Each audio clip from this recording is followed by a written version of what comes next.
Welcome back to the deep dive. Today, we're plunging right into Revelation chapter 17. Yeah, it's a really vivid section. Definitely. We're focusing on this vision. An angel shows the author, the woman and the beast. But the interesting part is the angel actually explains it. Right, the text gives us the interpretation directly, so our job is really to unpack that explanation. Okay, so let's get into the scene the angel lays out.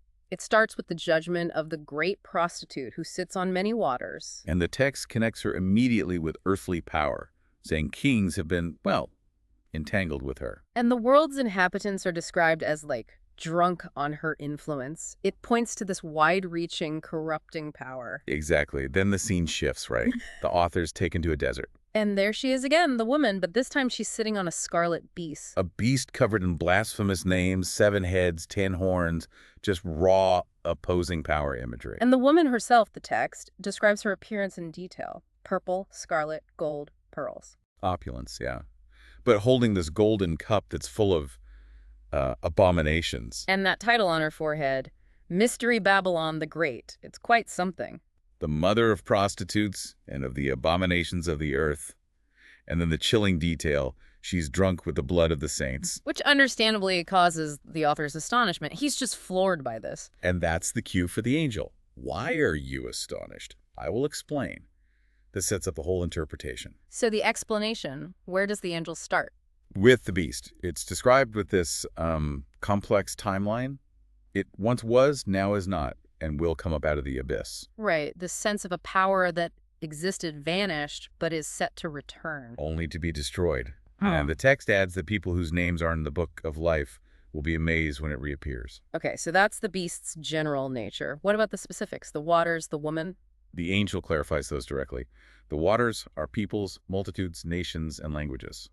So her influence is global. And the woman. The woman you saw is the great city that rules over the kings of the earth. So Mystery Babylon is identified as this powerful ruling city. Gotcha. Now, the heads of the beast, this part gets layered. It does. The angel gives a twofold meaning. First, 7 hills where the woman, the city, sits. A geographical link. Okay, so then. There are also 7 kings. 5 are gone. 1 is currently ruling at the time of the vision. And one is still to come, but not for long. Exactly. And here's where the beast itself loops back in. The beast that once was and now is not. It's presented as an 8th king. An 8th king, but how does that relate to the 7? Well, the text says this 8th king belongs to the 7, and he's also heading for destruction. It ties the beast's identity into this line of kings. Complex. And the 10 horns, what's the explanation there? Those are 10 kings who haven't received their kingdoms yet. Okay. But they will get authority with the beast simultaneously for just 1 hour, a limited time. And their purpose? United. They have one purpose and will give their power and authority to the beast. To make war against the Lamb. That's the core conflict set up here. But the outcome is stated immediately. Right. The Lamb will overcome them because he is Lord of Lords and King of Kings. Victory is assured for the Lamb and his followers, according to the text. So this alliance of earthly power is defeated, but then there's that twist concerning the woman. Right. A really surprising turn. The angel says, the beast and the 10 horns you saw will hate the prostitute. The very powers that supported her? Exactly.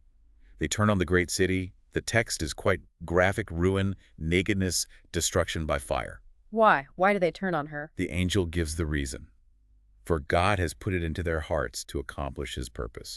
So even their actions, their betrayal and destruction. Are framed as part of fulfilling a larger divine plan described in the text, ultimately serving God's stated words. Okay, so let's recap the angel's explanation. We have Mystery Babylon, the great city ruling kings. Supported by this beast, representing a succession of authorities or kingdoms, linked to these 7 heads and 10 horns. This whole structure makes war against the Lamb, but is overcome. And then, in a final turn, the beast and its allies destroy the city they once supported. All presented as ultimately fitting into a divine purpose laid out in the text. It's a powerful depiction of earthly power structures, their corruption, their opposition, and their eventual fate within this narrative's framework. It really makes you think about how these symbols of earthly power and, frankly, corruption are shown as ultimately being overcome or even used by a completely different kind of authority described here. Yeah, the text contrasts earthly kingdoms very sharply with this divine purpose.